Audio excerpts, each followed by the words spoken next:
Everyone thought the funeral was over, but the real shock had not even begun yet. The room was silent, heavy, and full of powerful people pretending to mourn, and at the very edge of that silence stood a woman no one bothered to look at twice. Her name was Elena. She was the cleaner, the one who wiped floors after important shoes walked away, the one who was told to stay invisible, and she did exactly that, quietly, patiently, with her eyes down and her mouth shut. She stood near the wall while the millionaire's son, Victor Hale, accepted condolences like a king accepting bows, his face cold, controlled, untouched by real grief. His mother's coffin rested in the center of the room, polished, expensive, sealed tight, surrounded by flowers that smelled stronger than truth. Elena had been cleaning this building for 8 years, and in all that time she had learned one thing very well: silence keeps you safe, and speaking costs you everything. So she stayed quiet, even when her chest felt tight, even when her hands began to shake, even when something deep inside her told her that something was very wrong. She told herself it was nerves, that she was tired, that it was not her place to feel anything in a room like this, a room owned by people who could erase her with a phone call. The sadness came first, heavy and slow, the sadness of a woman who had lost too much in life already, a husband gone young, a son who worked overseas and barely called, a body that ached from years of bending and scrubbing while others looked through her as if she were furniture. She watched Victor stand tall in his black suit, surrounded by lawyers, politicians, men who smiled without warmth, and she felt very small, very alone, and very tired. When the priest spoke the final words, Elena felt it again, that strange pull, that wrongness in the air, like a whisper she could not hear clearly but could not ignore either. She tried to push it away, because hope was dangerous, and mistakes were unforgivable for people like her. The coffin was about to be taken away when she heard it, not a sound exactly, more like a feeling, a faint memory of something she had heard long ago while caring for her own sick mother, a slow, uneven breath, trapped, struggling. Her heart began to pound, and helplessness wrapped around her like chains, because who would believe a cleaner over a billionaire, who would stop a funeral because of a feeling? She stood frozen, her mind screaming while her body refused to move, watching as men approached the coffin to close the moment forever. She whispered to herself that she was wrong, that grief played tricks on people, that this was none of her business, and that survival meant obedience. But then it happened again, stronger this time, a faint vibration beneath her palm as she brushed past the coffin to clean a fallen flower. Her breath caught, her eyes widened, and in that moment, quiet hope was born, fragile and terrifying. She pulled her hand away as if burned, her thoughts racing, memories flashing of doctors giving up too early, of rich families rushing things for convenience, of power silencing questions. She waited, counting her breaths, telling herself to be patient, to observe, to be sure, because one wrong move would destroy her life. The room buzzed softly with murmurs as people began to leave, satisfied that another ritual had been completed, another story closed neatly. Elena stayed behind, cleaning slowly, watching the guards, watching Victor laugh quietly with a senator, watching everyone turn their backs on the dead woman in the box. Her sadness deepened, not just for the woman inside, but for herself, for all the times she had stayed silent when silence killed something. She felt helpless again, her knees weak, her throat tight, but the quiet hope refused to die now. When the room was nearly empty and only a few staff remained, she did something she had never done before. She stood up straight. She walked closer to the coffin. She placed her ear against the wood, her heart hammering so loudly she feared others would hear it. And then she heard it clearly, slow, faint, real, a breath, a living breath, trapped in darkness. Tears filled her eyes, but her face stayed calm, because panic would only get her thrown out. She stepped back, her hands trembling, her mind begging her to walk away, to forget, to survive. Instead, she waited, patient, calculating, knowing she would have only one chance, and that justice, if it came at all, would come at a terrible price. She looked at Victor across the room, the powerful son who believed himself untouchable, the man who had already signed papers, made arrangements, closed the chapter of his mother's life because it was convenient. Elena swallowed hard, her voice still locked inside her chest, but something had changed, something irreversible. She was still quiet, still small in their eyes, but inside her, a decision had been made, and once made, it could not be undone. Elena stood still for a long moment, not because she was afraid anymore, but because she was thinking, slowly and carefully, the way people do when one wrong step can ruin everything. The room felt colder now, emptier, like the building itself was holding its breath, and she could hear her own pulse louder than the distant footsteps of staff outside. She looked again at the coffin, expensive wood, perfect polish, sealed tight like a final decision no one planned to question.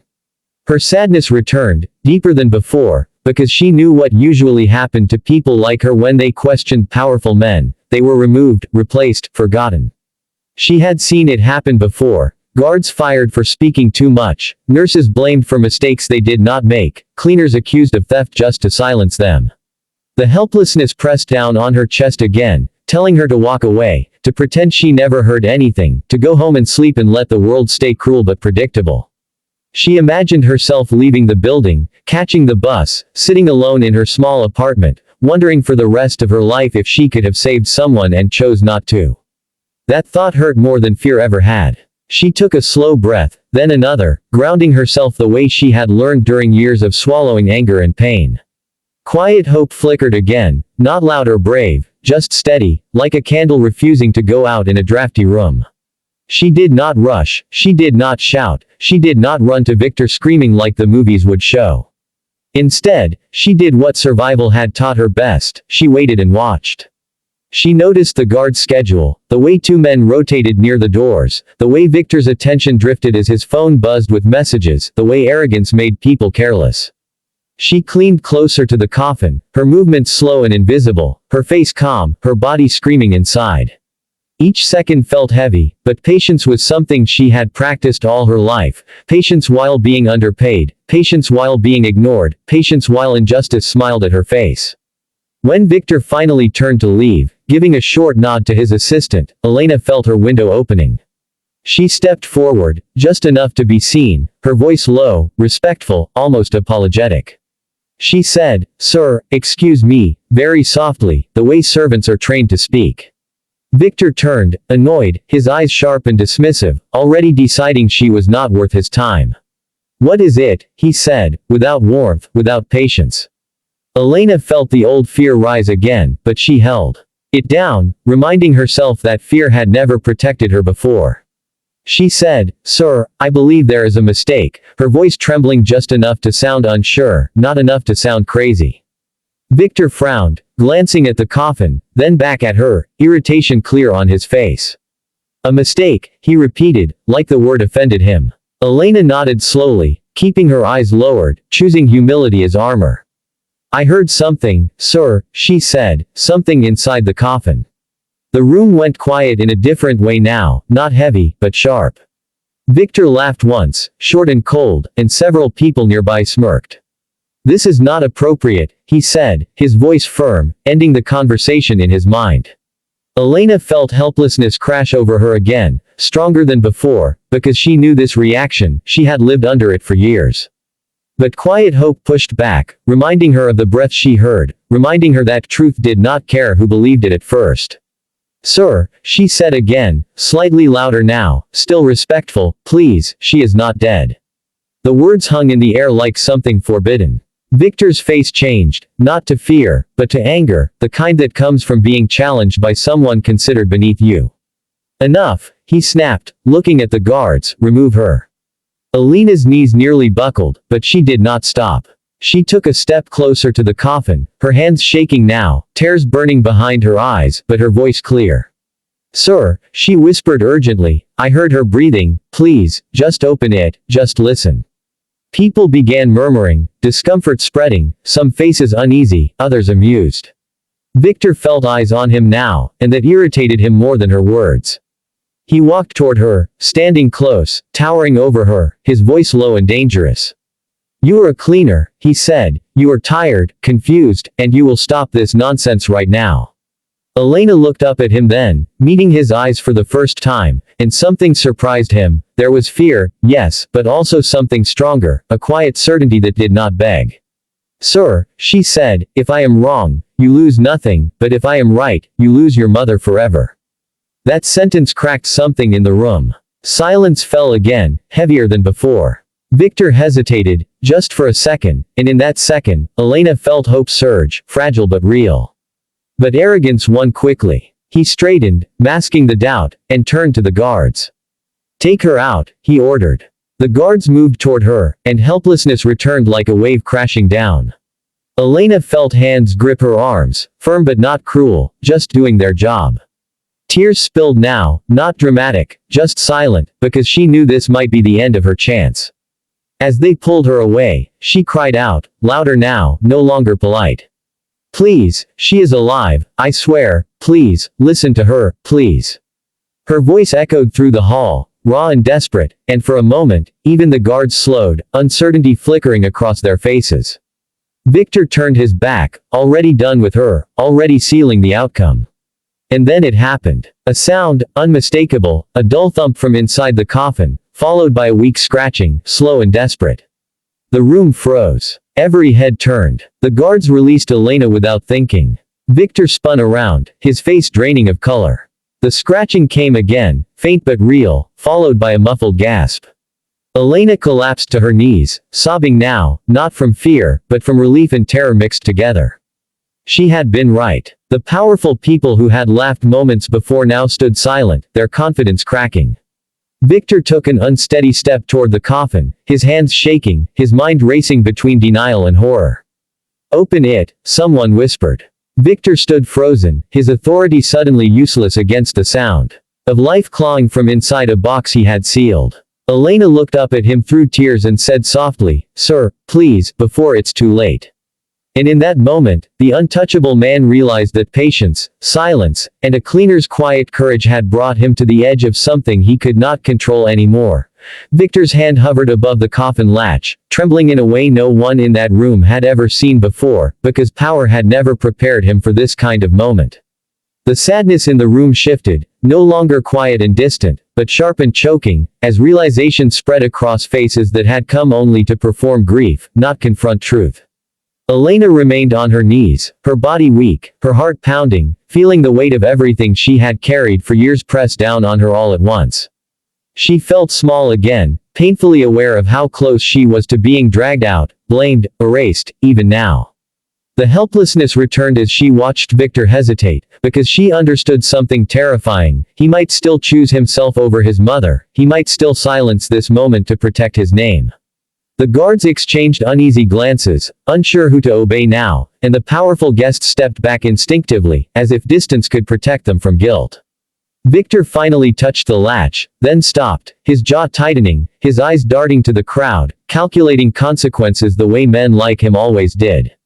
Elena felt quiet hope flicker weakly, fragile as glass, because time was slipping away with every breath trapped inside that coffin. She pushed herself up slowly, her legs shaking, and spoke again, softer now, not accusing, not demanding, just human. "Sir," she said, "she doesn't have much time." Her voice cut through the noise inside his head in a way shouting never could. Victor swallowed hard, and for the first time, his arrogance cracked openly. He nodded once, stiffly, and motioned to the guards. "Open it." The words fell flat, stripped of authority, heavy with fear. The guards rushed forward, fumbling with the locks, their hands clumsy with urgency, and when the lid finally lifted, the room filled with gasps and cries. Victor's mother lay inside, pale, weak, her chest barely rising, her eyes fluttering open in confusion and terror. The sight broke something in Victor completely. He staggered back, his face contorting as reality slammed into him, and the powerful man who had controlled everything now looked like a frightened child. Doctors were shouted for, phones were pulled out, chaos erupted, but Elena stood still, watching, her tears falling silently. She felt no triumph yet, only exhaustion and a deep aching sadness for how close this had come to ending in silence. As paramedics arrived and carefully lifted the woman out, Elena stepped aside, already fading back into invisibility, because she had learned not to expect gratitude from people like this.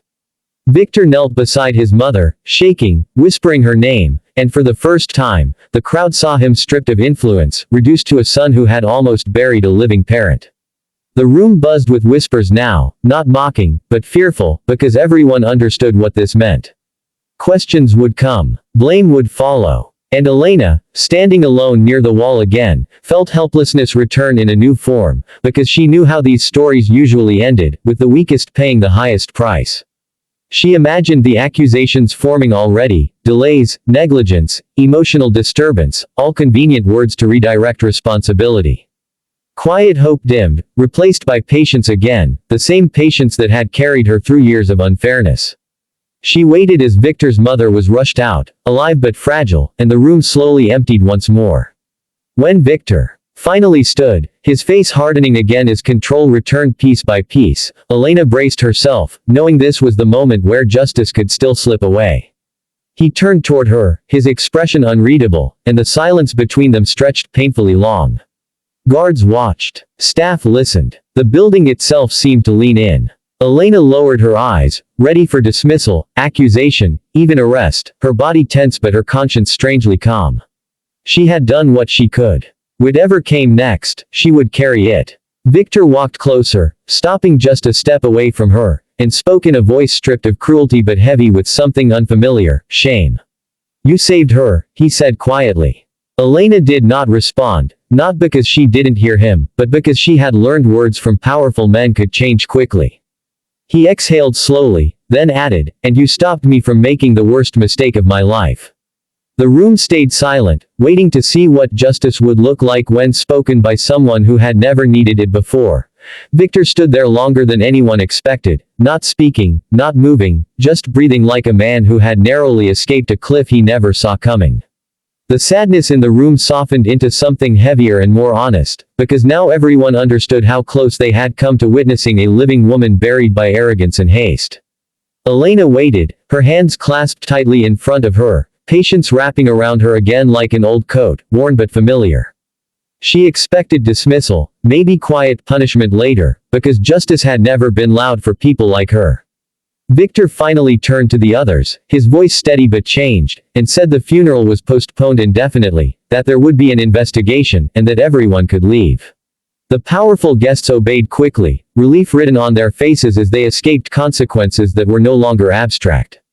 When the room emptied, only Elena, Victor, and a few staff remained. The helplessness returned one last time as Victor looked at her again, and she prepared herself for the cost of truth. Instead, he did something no one had ever seen him do. He bowed his head slightly, not in performance, not for show, but in recognition. "You trusted your instincts when no one else did," he said quietly, "and you had everything to lose." Elena felt her throat tighten, but she stayed silent, because patience had taught her that justice reveals itself slowly. Victor continued, "My mother was declared dead too quickly, because I pushed for it, because I was impatient, because I trusted systems that favor speed over humanity." His voice cracked, and he did not hide it. He looked at her and said, "You will not be punished for this, you will not be silenced, and you will not return to cleaning floors tomorrow." Elena finally looked up, confused, guarded, waiting for the hidden price. Victor gestured toward the door and said he wanted her present when his mother woke fully, because she deserved to know who saved her. Hours later, in a quiet hospital room filled with soft light and machines humming gently, Elena stood beside the bed, feeling like she did not belong in a place so clean and calm. Victor's mother opened her eyes slowly and looked at Elena first, not her son, and whispered thank you in a voice weak but full of life. Tears fell freely then, not from pain, but from release, from the ending of a long silence. Days later, the story spread, not as a scandal at first, but as a miracle, and when questions came, Victor answered them honestly, taking responsibility in public for the mistake he had made. Elena was offered money, positions, security, but what changed her life most was simpler. She was seen. She was listened to. She was respected. She chose to keep working, but not as an invisible cleaner, instead as a patient care assistant, trained, supported, trusted, helping others who were often ignored. The injustice that had followed her for years did not vanish overnight, but that day had shifted something deep inside her. Justice did not come as revenge or applause, but as dignity restored, as a voice finally allowed to matter.